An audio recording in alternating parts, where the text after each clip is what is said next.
پھر اس کے بعد میں امام اور مقتدی سب ایک ساتھ آمین کہیں گے.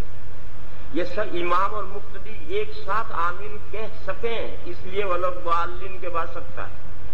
پھر آمین کہنے کے بعد میں ایک سکتہ طویلہ ہے، اتنا سکتہ طویلہ کہ 2 مرتبہ فاتحہ پڑھ لو، اتنا لمبا سکتہ. اس میں امام کھڑا ہوا پان کھائے گا اور مقتدی فاتحہ پڑھیں گے. پھر جب وہ ٹیلی فون کریں گے امام کو کہ ہم فاتحہ پڑھ چکے، تو پھر امام بسم اللہ الرحمن الرحیم کہہ کر سورت شروع کریں گے. اور چوتھا سکتہ سورت کے بعد سانس بحال کرنے کے لیے. میں کیرالہ میں جاتا ہوں تو وہاں تو خدا کا شکر ہے کہ کوئی لمبا سکتہ نہیں کرتے. وہ آمین کے بعد میں سکتہ تو وہ کرتے ہیں لیکن لمبا نہیں کرتے. اور میں نے اندازہ کیا ہے کہ آدھا فاتحہ پڑھ سکے اتنا ہی سکتہ کرتے امام کیرالہ میں، جو اصل شواف ہے وہاں ہے. لیکن سب سے ایک مرتبہ میں بامبے گئے، سڑک پر چل رہا تھا اور مغرب کی اذان ہو گئی تو قریب مسجد آئی، میں اسے نماز پڑھنے چلا گیا. نماز شروع ہو چکی تھی مغرب کی، آدھا فاتحہ امام پڑھ چکا تھا. ہم جا کے شامل ہو گئے. اس نے وَلَضَّالِّينَ کہی. مسجد میں کچھ لوگوں نے جہرن آمین کہی، کچھ نے سرن آمین کہی. حنفی شافعی دونوں تھے. آمین کے بعد میں امام خاموش. اور اتنی دیر ہو گئی کہ مجھے یہ اندیشہ ہوا کہ کہیں امام ہارٹ فیل تو نہیں ہو گیا. یقین کرو مجھے یہ اندیشہ ہوا کہ کہیں امام ہارٹ فیل تو نہیں ہو گیا، کیونکہ میں نے اس سے پہلے کبھی کسی شافعی امام کے پہلے نماز پڑھی نہیں تھی. یہ پہلا ہی موقع تھا. طالب علمی کے زمانے میں ہماری انجمن کے صدر مولانا بامبے کے جامع مسجد کے امام ہے، کیا نام، مولانا شوکت صاحب. مولانا شوکت صاحب شافعی ہے اور ہماری گجراتیوں کے انجمن کے وہ صدر تھے. اور اکثر ہم مغرب ان کے پیچھے پڑھتے تھے، مگر وہ ہماری طرح سے نماز پڑھاتے تھے. کوئی خاص بات ہم نے نہیں محسوس کی. لیکن یہ زندگی میں پہلا موقع آیا. اتنی دیر اس نے لگائی کہ میں تو وسوسے آنے لگے کہ کہیں امام مر تو نہیں گئے. پھر آپ بلا مبالغہ 2 مرتبہ فاتحہ پڑھ سکے، اتنی دیر خاموشی. پھر اس کے بعد بسم اللہ الرحمن الرحیم کہہ کر سورت شروع کی. تب میں سمجھا کہ ہو یہ تو بسم اللہ والا ہے. یہ جو اتنا سکتہ طویلہ ہے جو حضرات شوافی نے نکالا ہے تاکہ مقتدیوں کا پڑھنا امام کے پڑھنے کے ساتھ متعارض نہ ہو. اول تو ایسا ہوتا نہیں ہے، مقتدی اپنا پڑھ رہے ہیں، امام اپنا پڑھ رہا ہے. عام طور پر یہ ہوتا ہے کہ جس وقت امام فاتحہ پڑھتا ہے مقتدی بھی فاتحہ پڑھ رہے ہیں. ایسا بھی ہوتا ہے کہ سورت شروع ہو گئی، اب جو مقتدی آئے گا وہ امام سورت پڑھ رہا ہے، یہ اپنی فاتحہ پڑھ رہا ہے. تو اپنی دال میں اپنا مرغا کھاؤ. دال اور مرغا میں نے اس لیے کہا کہ سورت ان حضرات کے ملانا سنت ہے اور فاتحہ پڑھنا فرض ہے. ان حضرات کے یہاں سورت ملانا سنت ہے تو دال ہوئی، اور فاتحہ تو فرض ہے جیسے مرغا ہوا. تو وہ اپنا دال کھا رہا ہے یا اپنا مرغا اڑا رہا ہے. اس لیے یہ جو ترکیب نکالی گئی ہے اس ترکیب سے فائدہ کچھ نہیں ہے. امام اور مقتدی ساتھ ساتھ پڑھتے ہیں اور اذا قرئ القرآن کی مخالفت کرتے ہیں سب. لیکن بہرحال وہ ان کا اپنا عمل ہے، وہ جانے ان کا عام جانے. ہمیں تو یہ ہے کہ یہ سکتہ طویلہ اس کا کوئی ثبوت ہی نہیں. وَلَضَّالِّينَ کے بعد تو اتنا سکتہ خفیفہ ہے کہ حضرت عمران کو اس کا احساس بھی نہیں ہو. اتنا بڑا سکتہ طویلہ ہوتا ہے، یعنی سورت تکبیر تحریمہ کے بعد جو سکتہ ہے اس سے 4 گنا بڑا سکتہ ہے. اس کا کسی صحابی کو احساس نہ ہو، یہ کیسے ہو سکتا ہے؟ یعنی سکتہ طویلہ کا کوئی ثبوت نہیں ہے. مکھی پر مکھی ماری گئی. قال وفي الباب عن ابي هريره قال ابو عيسى حديث سمرة حديث حسن وهو قول غير واحد من اهل العلم يستحبون للامام ان يسكت بعدما يفتتح الصلاه وبعد الفراغ من القراءه وبه يقول احمد واسحاق واصحابنا. ہمارے یہاں سورت کے ختم کے بعد سکتہ مستحب نہیں، جائز ہے. اور شروع کے جو 2 سکتے ہیں وہی مستحب ہے. باب ما جاء في وضع اليمين على الشمال في الصلاة. 2 مسئلے ہیں. پہلا مسئلہ یہ ہے کہ حالت قیام میں ہاتھ باندھے جائیں یا کھلے چھوڑے جائیں. صرف امام مالک علیہ الرحمہ ابن القاسم کی روایت یہ ہے کہ ہاتھ کھلے چھوڑے گا، باندھے گا نہیں. سنت یہ ہے کہ ہاتھ کھلے چھوڑے جائیں، باندھے نہ جائیں. یہ فقط ابن القاسم کی روایت ہے امام مالک علیہ الرحمہ سے، اور مالکیہ کے یہاں اسی پر فتویٰ ہے اور اسی پر عمل ہے. امام مالک علیہ الرحمہ سے ابن المنذر کی روایت ہے، اور خود امام مالک علیہ الرحمہ نے موطا مالک میں جو لکھا ہے، اور باقی 3 ائمہ کی رائے یہ ہے کہ ہاتھ باندھنا سنت ہے. قیام کی حالت میں ہاتھ باندھنا سنت ہے. یہ 3 ائمہ کی بھی یہی رائے ہے. امام مالک نے موطا میں یہی لکھا ہے اور ہاتھ باندھنے کی حدیث لائے ہیں، اور ابن المنذر کی امام مالک سے یہی روایت ہے. مگر مالکیہ اس پر عمل نہیں کرتے. ان کے یہاں ابن القاسم کی جو روایت ہے اس پر عمل ہے، ارسال، یعنی ہاتھ کھلے چھوڑ.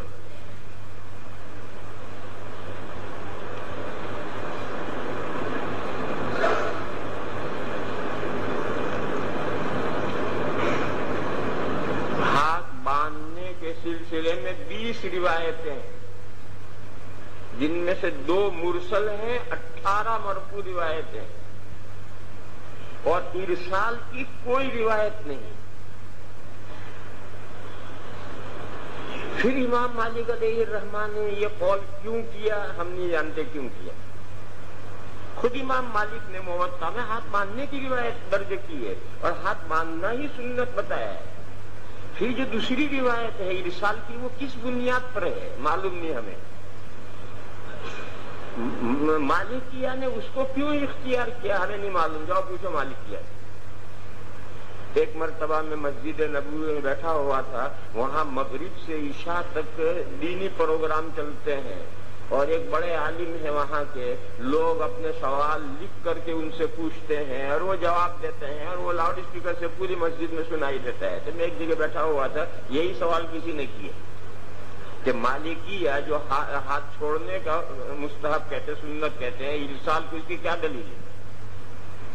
تو انہوں نے یہ جواب دیا کہ میرے علم میں اس کی کوئی دلیل نہیں ہے. اور امام مالک علیہ الرحمہ کی یہ بات کسی سیاسی مصلحت سے، بس یہی جملہ استعمال کیا ہے، لمصالح سیاسیت. آگے وضاحت انہوں نے نہیں کی کہ وہ کیا سیاسی مصلحت ہے، اس کی وضاحت نہیں کی. ہم نے اپنے اساتذہ سے یہ سنا، میں نہیں جانتا کہ وہ صحیح یا غلط ہے. اساتذہ سے میں نے یہ سنا ہے کہ امام مالک علیہ الرحمہ کے دونوں ہاتھ یہاں موڈے پر سے اتار دیے گئے تھے، سزا دی گئی تھی ان کو. تو اب موڈے سے ہاتھ اتر جائیں گے، اب تو ہاتھ بند ہی نہیں سکتے. اس مجبوری میں حضرت امام مالک علیہ الرحمہ ہاتھ کھلے رکھ کر کے پڑھتے تھے. یہ بات میں نے اپنے اساتذہ سے سنی ہے کہ امام مالک علیہ الرحمہ کو حکومت وقت نے کسی بات کی سزا یہ دی تھی کہ دونوں مونڈے یہاں سے اتار دیے تھے. مگر یہ بات میں نے کتابوں میں بہت تلاش کی، مگر مجھے کہیں نہیں ملی. اگر یہ واقعہ مجھے ملتا کہ امام مالک علیہ الرحمہ کی فلاں بات کی وجہ سے فلاں بادشاہ ناراض ہوا تھا اور اس نے یہ سزا دی تھی، مگر کسی کتاب میں مجھے یہ واقعہ نہیں ملا. لیکن مدینہ منورہ میں نے یہ جملہ سنا ان سے کہ امام مالک علیہ الرحمہ کا یہ عمل تھا لمصالح سیاسیت. وہ اس سے آگے انہوں نے وضاحت بھی نہیں کی. بہرحال آپ کے سمجھنے کی بات یہ ہے کہ ارسال کی کوئی روایت نہیں ہے، تمام روایات وضع کی ہیں ہاتھ باندھنے کی. یہاں ہمارے یہاں مالکی طالب علم بھی رہے ہیں اور بہت اچھے جید استعداد کے، جن کی اپنی فقہ پر اچھی نظر کی، ایسے طالب علم بھی رہے ہیں. میں نے ان سے بھی پوچھا تو وہ کوئی بات نہیں بتا سکے. انہوں نے معلوم نہیں، ہم ایسا ہی چلا، یعنی انہوں نے بھی کوئی وجہ نہیں بتائی کہ ان کے ارسال کیوں ہے. دوسرا مسئلہ ہے ہاتھ کہاں باندھے جائیں. حنفیہ کے یہاں ہاتھ باندھے جائیں گے ناک کے نیچے، لیکن اس سلسلے میں بعض احناف بڑی کوتاہی کرتے ہیں. وہ ناک کے نیچے کا مطلب سمجھتے ہیں وہ نچلے تک، اور وہ اتنے ہاتھ لٹکا دیتے ہیں ناک کے زیر ناک تک ہاتھ چلے جاتے ہیں. یہ غلط ہے، اس لیے سمجھو اسے اچھی طرح سے. زیر ناک کا مطلب کہ ایسے ہاتھ باندھو کہ ہاتھوں کے اوپر سے اگر سوئی یا کوئی چیز بڑھائی جائے تو سیدھی ناک میں جائے. یہ ناک کے نیچے کا مطلب ہے. اس سے نیچے نہیں لٹکنے چاہیے ہاتھ. ایسی جگہ ہاتھ باندھنا ہے کہ اوپر سے اگر کوئی لکڑی آپ بڑھائیں تو وہ سیدھی ناپ میں جائے تو وہ ناپ کے نیچے ہے، ورنہ اور لٹکا دیے تو ناپ کے نیچے نہیں ہے، وہ زیر ناپ پر ہے. اس لیے ہاتھ باندھنے میں خیال رکھو اس کا. احناف عام طور پر غلطی کرتے ہیں. شوافی کی رائے یہ ہے کہ ہاتھ باندھے جائیں سینے کے نیچے. سینہ کہاں تک ہے؟ جہاں تک پسلیاں ہیں. جہاں تک پسلیاں ہیں یہ سینہ. اس کے نیچے یعنی پیٹ پر یعنی ہاتھوں کے نیچے سے آپ لکڑی بڑھائیں تو ناک کے اندر جائے. یہ سینے کے نیچے کا مطلب یہ ہے کہ پسلیاں جہاں ختم ہوتی اسے نیچے باندھو اور ایسے باندھو کہ نیچے سے اگر لکڑی لگائیں تو ناک میں جائے. دوسرا قول شوافی کے یہاں ہے سینے پر یعنی اس کے ہاتھوں کے نیچے سے لکڑی لگاؤ تو آخری پسلی پر جا کر لگے. سارا ہاتھ پسلیوں کے اوپر رہنا چاہیے. یہ شوافی کے یہاں دو قول ہیں، الصدر بھی ہیں اور تحت صدر بھی ہے. شوافی کے یہاں جو مفتا بھی قول ہے اور جن پر شوافی کا عمل ہے وہ تحت صدر کا ہے، الصدر کا عمل نہیں.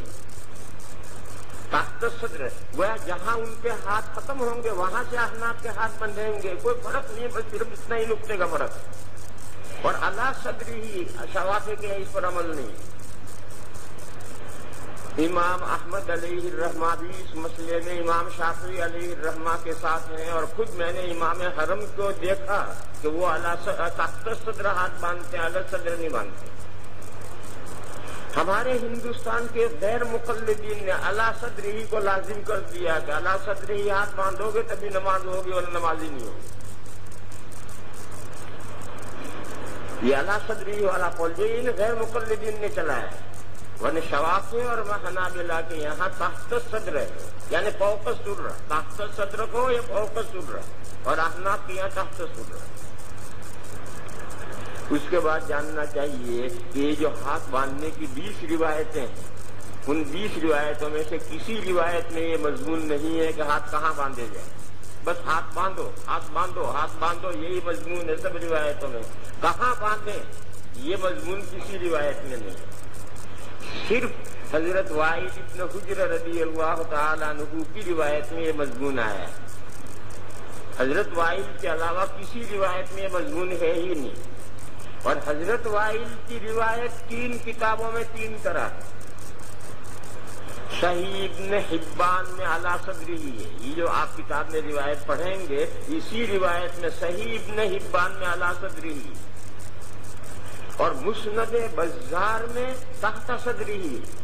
اور مصنف ابن ابی شیبہ میں تحت سرہ ہے. اسی روایت میں 3 کتابوں میں 3 لفظ ہیں. اور سند کے اعتبار سے تینوں روایتیں صحیح نہیں ہیں. نہ علی صدری کی روایت صحیح ہے، نہ تحت صدری کی روایت صحیح ہے، نہ تحت سرہ کی روایت صحیح ہے. سبھی روایتیں متکلم کی ہیں. سمجھے نہیں اس مضمون کو؟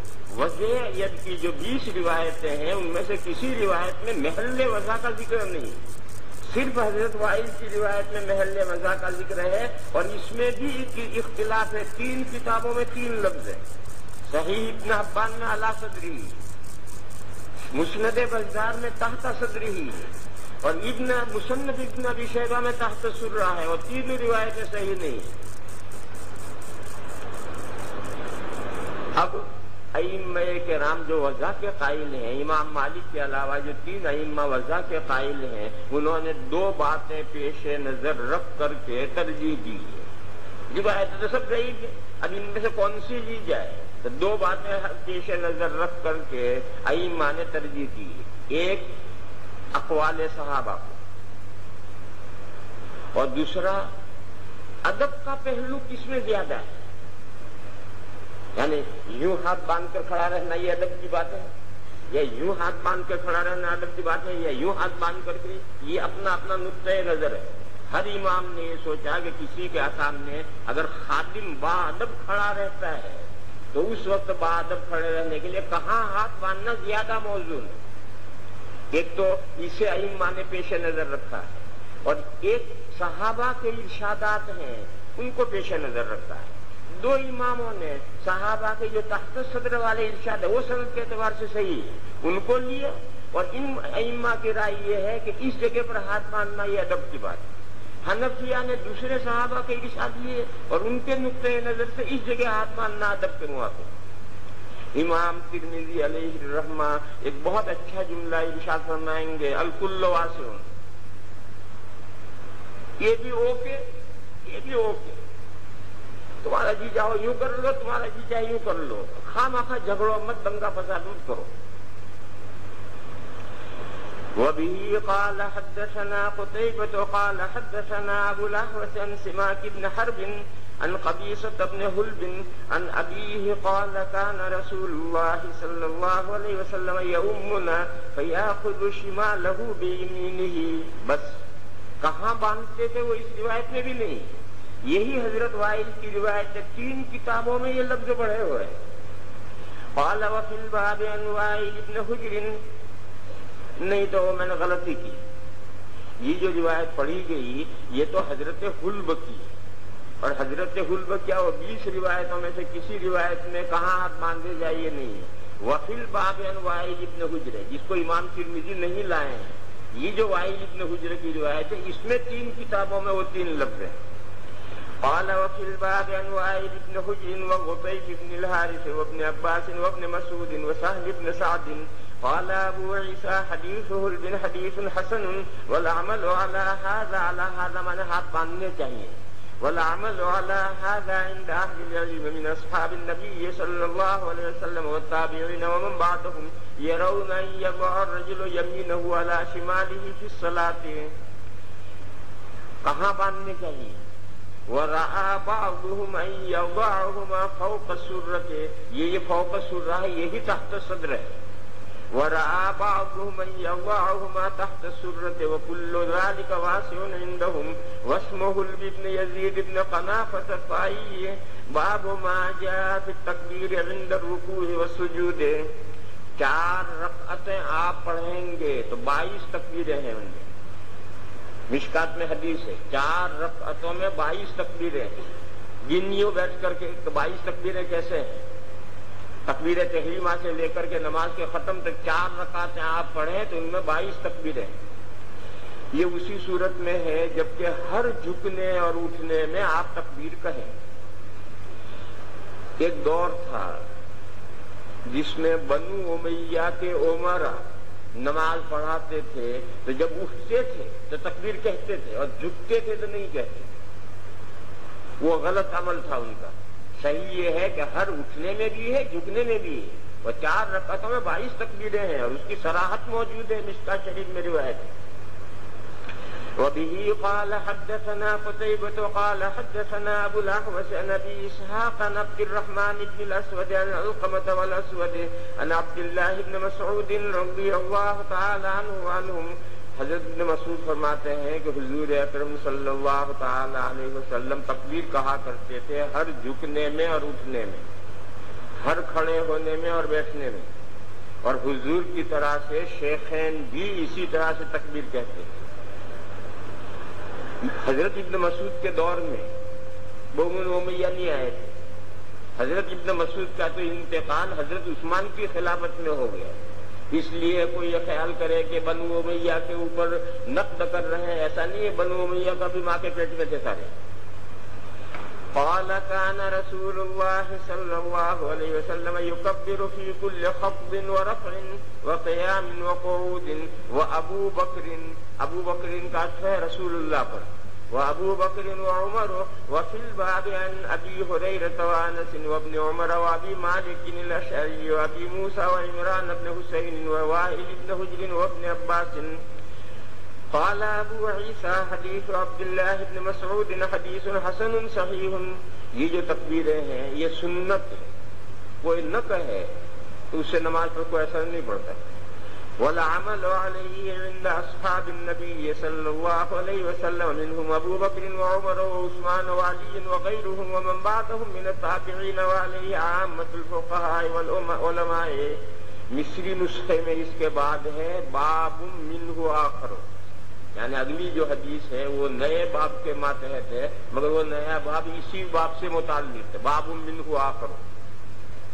وبه قال حدثنا عبد الله بن منير قال سمعت علي بن الحسين علي بن الحسن سعيد قال سمعت علي بن الحسن قال اخبرنا عبد الله بن المبارك عن ابن جريج عن الزهري عن ابي بكر بن عبد الرحمن عن ابي هريره ان رسول الله صلى الله عليه وسلم كان يكبر وهو يهوي۔ حضرت ابو ہریرہ فرماتے ہیں کہ حضور اکرم صلی اللہ تعالی علیہ وسلم تکبیر کہا کرتے تھے درا حالے کہ حضور گرتے تھے۔ ہوا یہوی والنجم اذا ہوا کہ معنی سقط، جب حضور گرتے تھے تو گرنے کی حالت میں تکبیر کہتے ہیں۔ دیکھو یہ تکبیرات کہلاتی ہیں تکبیرات انتقالیہ، یعنی ایک رکن سے دوسرے رکن میں جب آدمی منتقل ہو تو دوران انتقال یہ تکبیریں کہتے ہیں۔ دیکھو یہ روایت صاف ہے کہ حضور کھڑے سے جب سجدے میں جاتے تھے تو گرتے ہوئے تکبیر کہتے تھے، یہی صحیح طریقہ ہے۔ اب سعودیہ والوں نے اور وہاں کے حرمین کے جو امام ہیں ان دونوں نے ایک عجیب و غریب عمل شروع کیا ہے اور اس کی وبا ساری دنیا میں پھیل گئی۔ وہ یہ انہوں نے شروع کیا کہ انتقال پورا ہونے کے بعد تکبیر کریں، کھڑے ہیں رکوع ختم، رکوع میں جھکیں گے اور بالکل مکمل رکوع کرنے کے بعد کہے گا امام اللہ اکبر۔ تو اب مقتدیوں کو جب آواز پہنچے گی تبھی وہ جھکیں گے، پھر رکوع سے بالکل سیدھا کھڑا ہو جائے اور پھر کہے گا سمع اللہ لمن حمدہ، پھر وہاں سے سجدے میں جائے گا اور بالکل سجدے میں سر رکھنے کے بعد کہے گا اللہ اکبر۔ یہ سعودیہ والوں نے عمل شروع کیا، حرمین کے اماموں نے کیا ہے اور قطعاً غلط ہے، حدیثوں کے خلاف یہ عمل۔ اور چونکہ لوگ ان کو دیکھ کر کے ان کی کاپی کرنا شروع کرتے ہیں، نقلیں شروع کرتے ہیں، تو ساری دنیا میں یہ وبا چل گئی ہے اور بہت سے امام یہ حرکتیں کرنے لگے کہ انتقال پورا کرنے کے بعد تکبیر کریں۔ ایک تو یہ حدیث صاف صریح ہے، ایک تو سب سے پہلا تو ان کا نام ہے تکبیرات انتقالیہ، ان لفظوں کا مطلب ہی یہ ہے کہ دوران انتقال کہنا ہے۔ دوسرا یہ حدیث شریف کہ حضور کھڑے سے جب سجدے میں جاتے تھے تو گرتے ہوئے تکبیر کہتے تھے، سجدے میں پہنچنے کے بعد تکبیر نہیں کہتے تھے۔ تیسری دلیل حضور اکرم صلی اللہ تعالی علیہ وسلم نے اپنے مقتدیوں کو بڑھاپے میں یہ ہدایت کی تھی کہ دیکھو بھائی میں اب کمزور ہو گیا ہوں، بوڑھا ہو گیا ہوں، کمزور ہو گیا ہوں، جلدی سے اٹھنا بیٹھنا میرے لیے مشکل ہوتا ہے، تم میں سے بعض لوگ مجھ سے پہلے سجدے میں پہنچ جاتے ہیں اور مجھ سے پہلے سجدے سے کھڑے ہو جاتے ہیں، ایسا نہ کیا کرو، میرے پیچھے رہا کرو۔ صحابہ بیان کرتے ہیں کہ اس کے بعد جب ہم یہ دیکھتے تھے کہ حضور سجدے میں پہنچ گئے تب ہم جھکنا شروع کرتے۔ یہ روایت ہے، کسی جگہ پر پڑھو گے سنی ہوئی تو ہوگی تمہاری، اس میں غور کرو۔ اگر یہ ائمہ جو حرم کے عمل کرتے ہیں اگر حضور کا یہ عمل ہوتا تو حضور کو مقتدیوں کو یہ ہدایت کرنے کی ضرورت ہی نہیں، کیونکہ ان کا ایمان تو سجدے میں سر رکھنے کے بعد اللہ اکبر کہتا ہے، اور جب تک اس کا اللہ اکبر نہیں سنیں گے مقتدی کہاں جھکیں گے، اور بالکل کھڑا ہو کر کہتا ہے اللہ اکبر، تو اس کا اللہ اکبر سنیں گے جبھی تو سر اٹھائیں گے۔ تو اگر یہ اماموں کا عمل ہے، اگر یہ حضور کا عمل ہوتا تو حضور کو یہ مقتدیوں کو ہدایت کرنے کی ضرورت ہی نہیں۔ یہ ہدایت معقول کب ہے؟ جب کھڑے سے آدمی جھکے اور تکبیر کہتا ہوا جا رہا ہے تو مقتدیوں نے تکبیر سن لی، سنتے ہی انہوں نے جھکنا شروع کیا، جو جوان ہے وہ کھٹ سے پہنچ گئے، حضور سے پہلے پہنچ گئے۔ ایسے جب حضور نے سجدے سے سر اٹھایا اور تکبیر کہنی شروع کی اور خط کھڑے ہونے تک تکبیر کہیں گے تو اب جو جوان ہے وہ تو کھٹ سے سر اٹھا کر کھڑے ہو جائیں گے، تو حضور سے پہلے کھڑے ہو جائیں گے۔ یہ ہدایت دینے کی اور مقتدیوں سے ایسی غلطی ہونے کی نوبت ہی اس صورت میں آ سکتی ہے جبکہ یہ تکبیرات دوران تکبیر کہی۔ ان حضرات کا استدلال اس حدیث شریف سے ہے جو غالباً ابھی نہیں آئی، آگے آئے گی۔ انما جعل الامام لیؤتم بہ فاذا کبر فکبر وَإِذَا رَكَعَ فَارْكَعُوا وَإِذَا سَجَدَ فَاسْجُدُوا، یہ سب جگہ پر فا آیا، اس فا نے ان کو تباہ کیا. یہ جو جگہ جگہ پر فا آیا ہے اس فا نے ان کو تباہ کیا ہے. فا کا مفہوم وہ نہیں سمجھے کہ وہ تو اہل لسان ہے. اہل لسانی تو نہیں سمجھتا. اجمی تو بال کی کھال نکالتا ہے، ہمیشہ اجمی تو بال کی کھال نکالتا ہے، اور اہل لسان سرسری زبان بولتا ہے، وہ بڑا غور نہیں کرتا. فا کا کیا مفہوم ہے؟ تعقیب مع الوصل. صرف تعقیب نہیں ہے، انہوں نے صرف تعقیب سمجھ لی، حالانکہ فا میں تعقیب مع الوصل ہے. تو اذا کبر فکبروا واذا رکع فرکعوا، تو امام کا رکوع اور مقتدی کے رکوع میں تعقیب بھی چاہیے اور وصل بھی چاہیے. اذا سجد فاسجدوا، امام کے سجدے میں اور مقتدی کے سجدے میں تعقیب بھی چاہیے اور وصل بھی چاہیے. ان کے یہاں تو صرف تعقیب ہوتی ہے، وصل ہوتا ہی نہیں. جب وہ انتقال پورا کرنے کے بعد تکبیر کہتا ہے تو اب مقتدیوں کا انتقال بعد میں الگ ہے، وہاں وہ تعقیب ہی تعقیب ہے، وصل ہوتا ہی نہیں. جبکہ فا کے معنی ہے تعقیب مال وصل. جب اتنی بات سمجھ لی تو اب سنو، جو انتقال چھوٹا ہے اس میں تکبیر بھی جلدی کہی جائے گی، اور جو انتقال لمبا ہے اس میں تکبیر بھی لمبی کہی جائے گی. پہلے سجدے سے آپ اٹھ کر بیٹھنا ہے، یہ انتقال چھوٹا ہے تو آدمی تکبیر بھی چھوٹی ہے، اللہ اکبر. اور دوسرے سجدے سے کھڑا ہونا ہے تو سر اٹھانے سے لے کر سر اٹھانے کے بعد تکبیر شروع ہونی چاہیے اور کھڑا ہوتے پر ختم ہو جانی چاہیے. تو جب یہاں سے وہاں تک کہو گے تو لمبی ہوگی. ہمارے حضرت مولانا ابرار صاحب دامت برکاتہم، اللہ تعالیٰ ان کو صحت کاملہ شفائے عاجل عطا فرمایا. حضرت بیمار ہیں، ان کے لیے خصوصی دعا کرنی چاہیے. حضرت کی جو رائے ہے کہ نہیں سب تکبیریں یکساں، اللہ اکبر، یہ رائے حضرت کی صحیح نہیں ہے. حضرت مولانا ابرار الحق صاحب کی جو یہ رائے ہے کہ سب تکبیریں برابر، کوئی تکبیر کھینچو مت، یہ رائے بھی صحیح نہیں ہے. جب یہ تکبیرات انتقالیہ ہے تو انتقال کے چھوٹا بڑا ہونے کا تو تکبیر پر اثر پڑے گا. قال ابو عيسى هذا حديث حسن صحيح وهو قول اهل العلم من اصحاب النبي صلى الله عليه وسلم ومن بعدهم. قالوا يكبر الرجل وهو يهوي جملہ حالیہ ہے، ذرا حالے کہ وہ گر رہا ہو. يكبر الرجل وهو يهوي للركوع والسجود. صبح سبق نہیں ہوگا اس لیے جلدی چھوڑ دیا ہے.